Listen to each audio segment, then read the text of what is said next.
This weekend in America, we celebrate our revolution. But this year, the world has watched the Arab revolutions in awe and wonder and sometimes horror.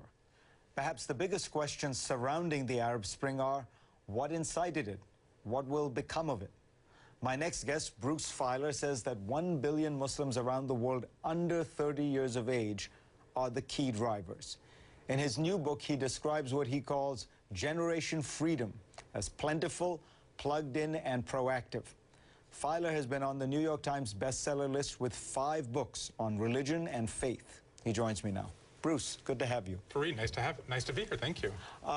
You spend a lot of time during the Arab Spring with the young people. Yes. So is there any simple characterization one can make of them?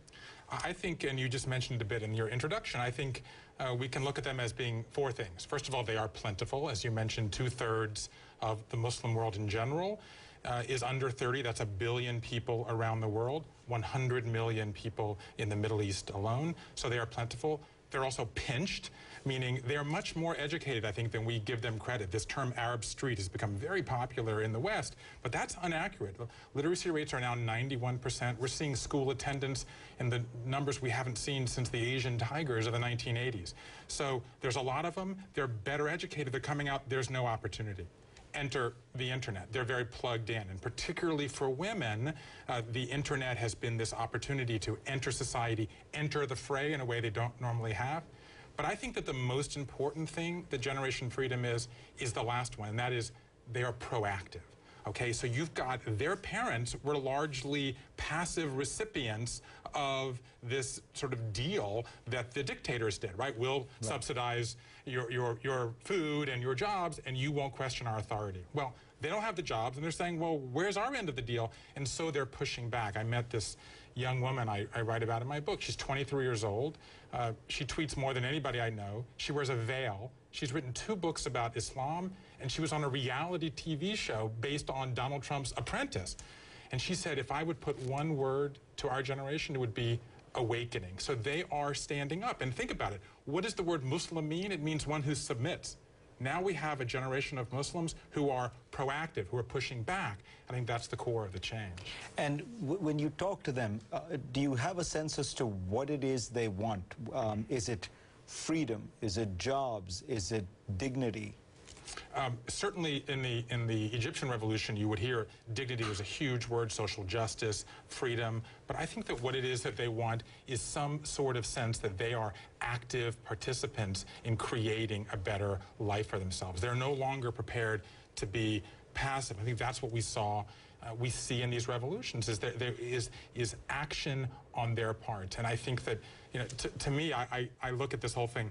They don't like the term Facebook revolution because they find Facebook as a Western technology. They say, look, they use the fax in Tiananmen Square. No one calls that the fax revolution, right? They use the telegraph back in Russia. No one calls that the telegraph revolution. We don't like it called the Facebook revolution because it doesn't show that it was our creativity, initiative, and efforts that really made it. But within that, I actually think the whole thing is almost like a Facebook friend request. This is them reaching out to the West and saying, we want to be friends. And as we know, you don't have to be that close to your Facebook friends. But I think the question now is back on us in that way that Facebook gives you the choice, confirm or not now. The choice is ours, and what do we want to do? But do they want to be friends? Because, I mean, they sound quite anti-American. They feel like America supported these dictators.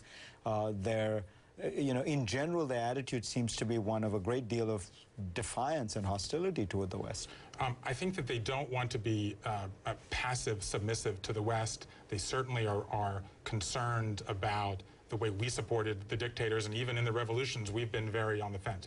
But I would draw a distinction, as we used to do back in the 80s, between the foreign policy dimension of government to government, as we saw in the Soviet Union, and the kind of people to people. Governments aren't going to solve this. We've been involved in 4 wars, as you know, far better than I. Right? We've got the war in Iraq, muddled ending. War in Afghanistan, muddled ending. Iraq, Libya, muddled middle. War on terror, muddled impact. Guns are not going to solve this problem. The days of the Marshall Plan, the idea that we're going to pour hundreds of millions or billions of dollars into growth, Also, not going to happen. It's going to take a different model here, and I think it's going to be ultimately, as I say in my book, a kind of G to G movement, a generation to generation movement, realizing that there is change going on there. We're going to have to engage on a different level. You think that what is going on here is that the Arab world is catching up with the rest of the world. It's joining the modern world. I think that there's a lot of evidence that this is the beginning of that process. I mean, I have, ever since 9/11, been in the middle of this conversation about, can we get along? And in every one of those conversations, people say, where are the Muslim moderates? I don't hear them. Here they are. This is a group of people standing up. It doesn't say that I'm not saying that the fundamentalists have gone away, because clearly they have not. They're in control of Iran, and Hezbollah, and Hamas, and the Wahhabis are still out there exporting. But what we are seeing, for the first time, is the rise of this other story, and it's going to give people a clear choice. Bruce Feiler, pleasure to have you. Thank you, Fareed. Always great to see you. And we will be right back.